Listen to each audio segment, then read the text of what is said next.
I said good afternoon as well. My relationship with Stewart Fulbright covers a span of 60 years. 13 of those years as a faculty colleague.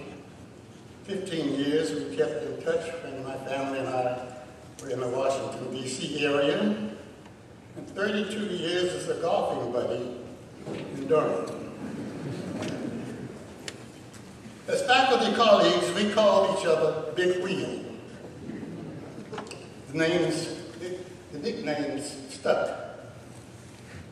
And through the years, we called each other Wheel. Others called him Twiggy, Doc, or just plain Fulbright. But to me, he was Wheel. In keeping with the family's request, my brief remarks about Wheel will focus on our mutually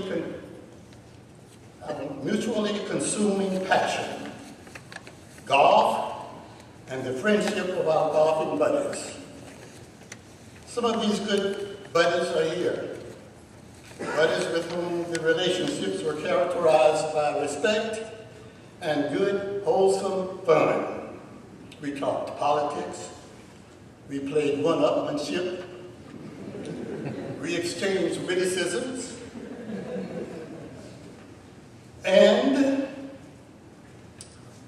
as we went to and from golf courses where we chased the little white ball in earlier years, walking in later years, glad to be able to sit on a cart.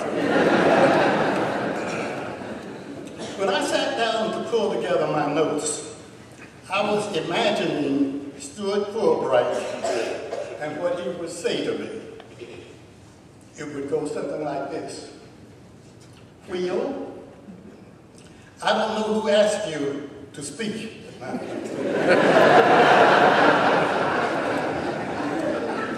But since you were asked, don't try to impress anyone. And don't try to preach.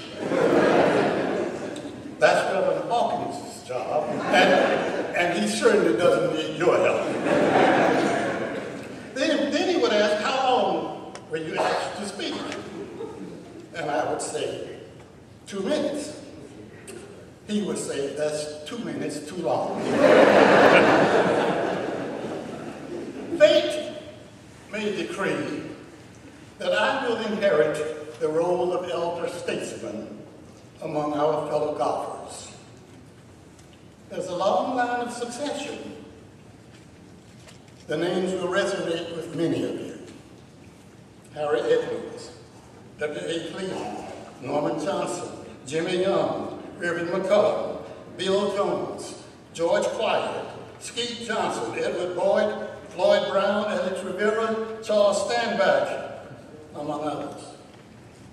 And one whose physical limitations would not be with us at this hour, Leroy Walker. We who are here thank the Fulbright family for sharing their beloved with us for so many years and so often. The Fulbright residence at 1024 Chalmers Street was the place where we gathered, from which we would leave to ride to selected golf courses and to which we would return before going our separate ways. For about the past 2 years, the golfers who played mostly with Stewart and me were Joe Austin, Zeke Brown, Willie Patterson, Cornell Brandon. Would you just stand if you're here? Those golfers whose name I just called. Well, if you're bashful, I'll keep on. Thank you. Now I ask, hear me please. Now I ask all the men and women who played at least a round of golf. No, I didn't want to say women who played a round.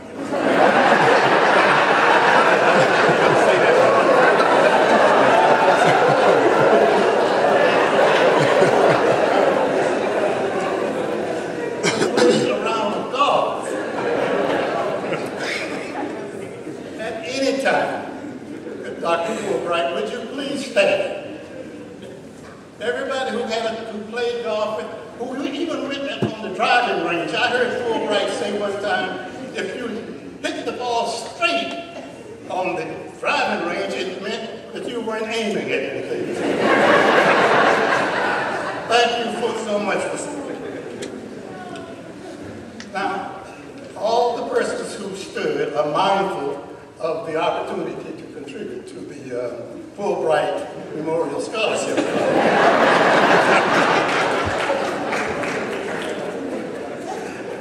When I retired, Fulbright once told me,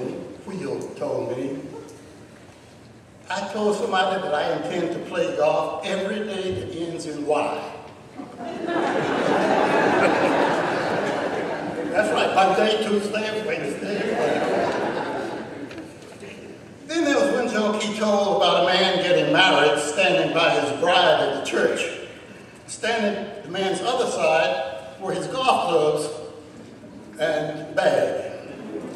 And the bride whispered to him, "What are your golf clubs doing here?" The man said, "It's not going to take all day, is it?"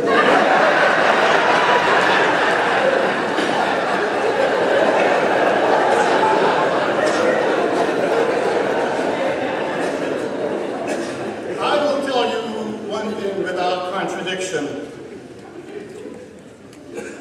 Stewart Fulbright was never vulgar or mean-spirited with his buddies on the golf course or anywhere else. We do not know what agenda God has for us as we leave this place, but we do know that in golf, as in life, Stewart Fulbright is irreplaceable. We also know that in his legacy, we have the most wonderful memories.